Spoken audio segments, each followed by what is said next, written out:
So hey guys, welcome back to a brand new video. So आज की video में हम एक और इम्पोर्टेंट टॉपिक के बारे में बात करने वाले हैं। पर उससे पहले अगर आपने एल्कील हैलाइड के बाकी वीडियो नहीं देखे तो आई बटन में आ रहा है पूरा प्लेलिस्ट, उसको जरूर से देख लेना क्योंकि बहुत ही इंपॉर्टेंट चीज मैंने डाला है। ठीक है, सो आज के टॉपिक में हम बेसिक बात करेंगे। देखो, हमने पिछले वीडियो में हमने पढ़ा था chemical properties of alkyl halide. ठीक है, तो उसमें लास्ट में हमने एक पॉइंट छोड़ दिया था जो था हमारा न्यूक्लियोफिलिक सब्स्टिट्यूशन रिएक्शन।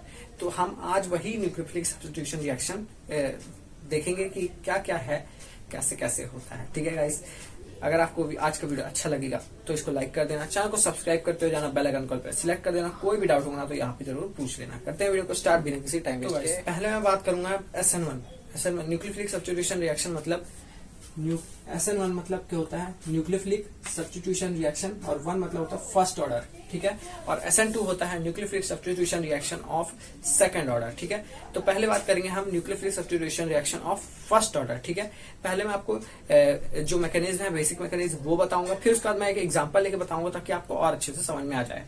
तो ध्यान से देखना। ठीक है, जानने वाली बात, न्यूक्लियोफिलिक सब्स्टिट्यूशन जो फर्स्ट ऑर्डर रिएक्शन है उसका पहले बेसिक मैकेनिज्म। ठीक है, तो उसमें एक चीज बता देता हूँ कि जो फर्स्ट ऑर्डर है वो कंप्लीट होता है 2 स्टेप में, और जो सेकंड ऑर्डर रिएक्शन मतलब nucleophilic substitution second order reaction वो कंप्लीट होता है सिर्फ एक ही स्टेप में। ठीक है, तो यहाँ पे जैसे 2 स्टेप है, तो पहला जो स्टेप है वो होता है स्लो।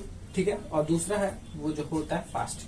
तो जो स्लो वाला स्टेप होता है वो हमेशा होता है रेट डिटरमाइनिंग स्टेप। तो जो स्लो वाला स्टेप होता है मतलब जिसमें स्लो रिएक्शन होता है उसी में हम रेट पता कर सकते हैं वो रिएक्शन का। ठीक है, तो यहाँ पे मैंने जैसे ये स्लो है तो मुझे पता चल गया ये स्लो है, तो मैं इसका रेट अगर निकालूंगा तो R होता है rate is equal to change in concentration of the product और रिएक्टेंट पर यूनिट टाइम। तो अभी हम निकाल रहे हैं रिएक्टेंट के लिए, तो change in the concentration of reactant per unit time. तो टाइम यहाँ पे अगर हम 1 सेकंड लेंगे तो R इज इक्वल टू के RX आएगा। ठीक है, तो ये हो गया रेट।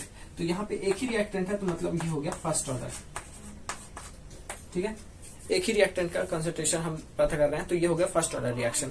अभी हम सेकंड ऑर्डर का भी निकालेंगे बाद में। तो पहले हम बढ़ते हैं मैकेनिज्म की तरफ। रेट हमें पता चल गया कि फर्स्ट ऑर्डर रिएक्शन है। ठीक है, तो यहाँ पे देखो क्या हुआ है, फर्स्ट ऑर्डर में R जो है वो R प्लस और X माइनस के फॉर्म में हुआ है। R प्लस है हमारा कार्बोकेटायन और X माइनस है हमारा हैलाइड एनायन। ठीक है, फिर उसके बाद हमने जैसे ही उसमें न्यूक्लियोफाइल ऐड किया R प्लस में, तो R और NU का बॉन्ड बन गया, बहुत ही फास्ट बन गया, जिसमें हम टाइम को पता ही नहीं कर पाए कि कितना टाइम लगा। ठीक है, तो ये हो गया हमारा फास्ट रिएक्शन। तो फास्ट रिएक्शन में हमें रेट नहीं निकाल सकते कभी भी। ठीक है, क्योंकि वो हमें पता ही नहीं चलता कि 10 फास्ट हो जाता है। तो ये हो गया हमारा फर्स्ट ऑर्डर रिएक्शन का मैकेनिज्म। ठीक है, अब देखते हैं एक एग्जांपल से, फिर अच्छे समझ में आएगा। तो एग्जांपल ले रहे हैं टर्शरी ब्यूटाइल ब्रोमाइड का। ठीक है, 3 का ये एल्काइल ग्रुप है तो इसीलिए टर्शरी। ठीक है, तो देखो टर्शरी ब्यूटाइल ब्रोमाइड से हमें बनता है टर्शरी ब्यूटाइल अल्कोहल। ठीक है, तो यहाँ पे क्या होता है, यहाँ पे H2O है हमारा न्यूक्लियोफाइल। तो आप बोलोगे कि H2O कैसे न्यूक्लियोफाइल है, तो H प्लस और OH माइनस, तो OH के ऊपर माइनस चार्ज, तो यहाँ न्यूक्लियोफाइल का काम वैसे बेसिकली करता है OH माइनस। ठीक है, तो देखो यह नॉर्मल रिएक्शन है, टर्शरी ब्यूटाइल से टर्शरी अल्कोहल बन गया। ठीक है, ब्यूटाइल अल्कोहल। पर उसका मैकेनिज्म अगर देखेंगे तो देखो CH3 3 बार है यहाँ पे, मैंने इसीलिए थ्राइस लिख दिया है। C 1 है और Br 1 है। स्लो है ये रिएक्शन, तो यहाँ पे देखो पहले कार्बोकेटायन बना और हैलाइड एनायन अलग हो गया। ठीक है, फिर ये जो कार्बोकेटायन है ये क्या करता है, इस न्यूक्लियोफाइल के साथ बॉन्ड बनाने की कोशिश करता है। तो ये जो प्लस वाला जो है हमारा प्लस चार्ज वाला है वो जाता है इस Br माइनस के साथ बॉन्ड बनाता है, और जो ये OH माइनस है ये इस C प्लस के साथ बॉन्ड बनाता है। तो CH3 थ्राइस COH, ठीक है, टर्शरी ब्यूटाइल अल्कोहल और HBr बन गया। तो ये था फर्स्ट ऑर्डर रिएक्शन का exam. Second order nucleophilic substitution reaction क्या होता है आप देखते हैं। तो ये होता है एक ही स्टेप वाला रिएक्शन। ये 2 स्टेप वाला रिएक्शन नहीं, एक ही स्टेप होता है, इनमें दोनों काम एक ही बार में हो जाते हैं। ठीक है, कैसे होते हैं आप देखते हैं। तो देखो पहले हमने पढ़ा था कि R प्लस और X माइनस के फॉर्म में टूटता है, पर इसमें क्या होता है, न्यूक्लियोफाइल पहले स्टेप से ही साथ में रहता है, तो ये वाला स्टेप हो जाता है स्लो।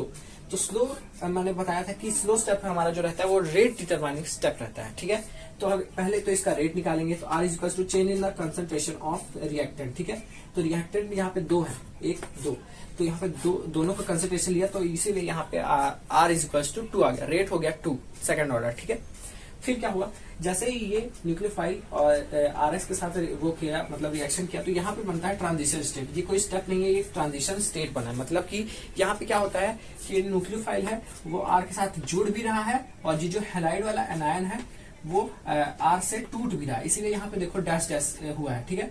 फिर उसके बाद क्या होता है, ये जो न्यूक्लियोफाइल कुछ समय बाद पूरा जुड़ जाता है, मतलब फास्ट से, मतलब बहुत ही पहले तो स्लो होता है, ये टूटता बहुत ही मतलब स्लो है, फिर जैसे ही टूट जाता है तो बहुत ही स्पीड से प्रोडक्ट बन जाता है, इसीलिए यहाँ पे फास्ट रिएक्शन लिखा गया है। और जो है देखो न्यूक्लियोफाइल इसके साथ वो बना लेता है, कौन बना लेता है, प्रोडक्ट बना लेता है, और जो हमारा एक्स है मतलब हैलाइड आयन है वो निकल जाता है साइड में, ठीक है। तो ये था second order reaction of nucleophilic substitution, ठीक है। सेकंड ऑर्डर का एग्जांपल देख लेते हैं। तो यहाँ पे देखो ये OH- आयन है, न्यूक्लियोफाइल है जो, और CH3Cl है, ठीक है। तो ये क्या करता है, मैंने जैसे बोला था ट्रांजिशन स्टेट बनाता है। ये स्लो स्टेप में पहले तो वो हो जाता है, मतलब स्लो स्टेप रहता है, जिसमें स्लो स्टेप में क्या होता है कि ये OH वाला मतलब जो आयन है वो CH3 के साथ जुड़ता भी है, और जो Cl वाला आयन है वो CH3 से टूटता भी है, इसीलिए ये वाला होता है ट्रांजिशन स्टेट, ठीक है। फिर जैसे ही वो टूट जाता है तो ये बहुत ही स्पीडली क्या करता है, प्रोडक्ट बना लेता है, और जो Cl- है, ये जो या फिर जो हैलाइड आयन है वो निकल जाता है, ठीक है। तो अब हमने फर्स्ट ऑर्डर सेकंड ऑर्डर का मैकेनिज्म देख लिया विद एग्जांपल। अब बढ़ते हैं कुछ ऐसे फैक्टर्स जो कि अफेक्ट करते हैं न्यूक्लियोफिलिक सब्स्टिट्यूशन रिएक्शन, ठीक है। तो फैक्टर अफेक्टिंग SN लिखा हूं, मतलब न्यूक्लियोफिलिक सब्स्टिट्यूशन रिएक्शन।